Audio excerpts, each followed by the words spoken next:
The war comic formula of combat and camaraderie worked just as well on the playing field as the battlefield.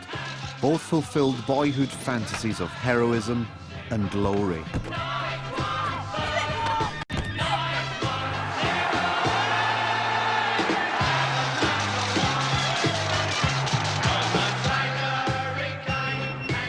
For generations of schoolboys, there was one sporting hero even more popular than George Best: Roy of the Rovers.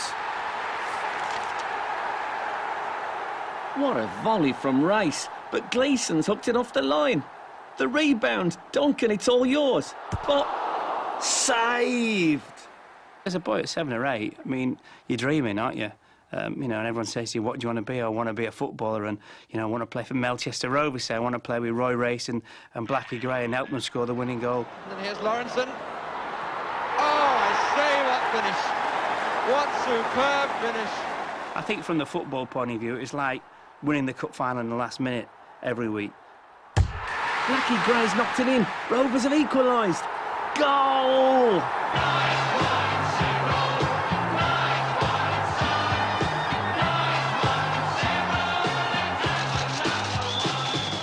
Roy of the Rovers was created by author Frank Pepper and brought to life by the artist Joe Colquhoun.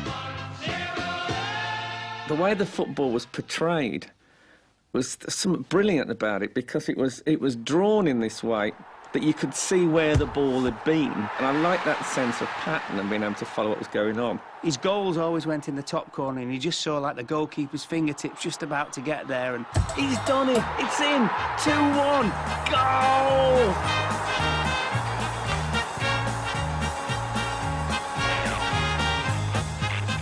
The writers had their work cut out conveying the drama that unfolded on the pitch. The fans were a kind of Greek chorus to the games. So you would say, like, Roy's looking a bit sluggish. He's obviously hasn't recovered from that injury. As Roy makes his way towards the thing. And it would always be two blokes, like, you know, with rosettes and stuff on. This could be the shot result of the century. Mighty Melchester knocked out by tiny Railton. But happy endings were guaranteed in the innocent early days of Roy of the Rovers. And even if the storyline had started off and it was a little bit, oh, you know, they might get beat this week, or, you know, Roy's really struggling and he's not going to play on Saturday, I mean, he always played and he always scored and he always won. Boys' comics like Roy of the Rovers had also begun to embrace pop culture in a bid to reinvent themselves for a more demanding audience. In the 1980s, Roy was just as likely to be playing alongside Spandau Ballet as Blackie Gray.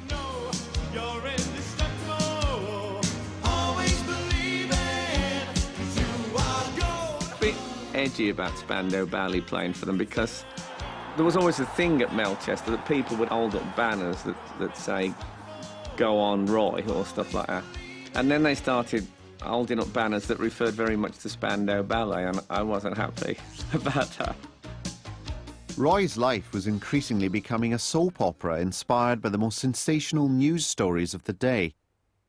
Most memorably when character Elton Blake vowed to eliminate football's clean-cut hero.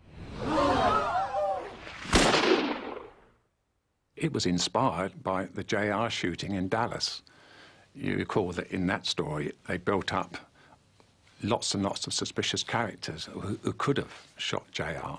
And we did the same thing in the storyline for quite a few months. And in the end, it was Elton John who was at TV. Not Elton John. I'm sorry, Elton John. I do apologise profusely for that. In the end, it was Elton Blake.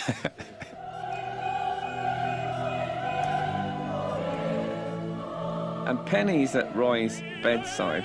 And I'm going slightly tingly now talking about this, because she says, come on, you've got to make it racy. And she calls him Racy, and I thought, that's great. So Penny, really, she's just another fan when it comes down to it. And we were all there, you know.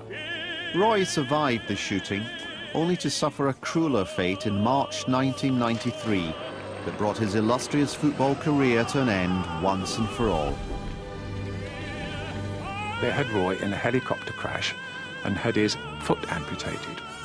Great publicity, but what do you do after that? They think it's all over. It is now.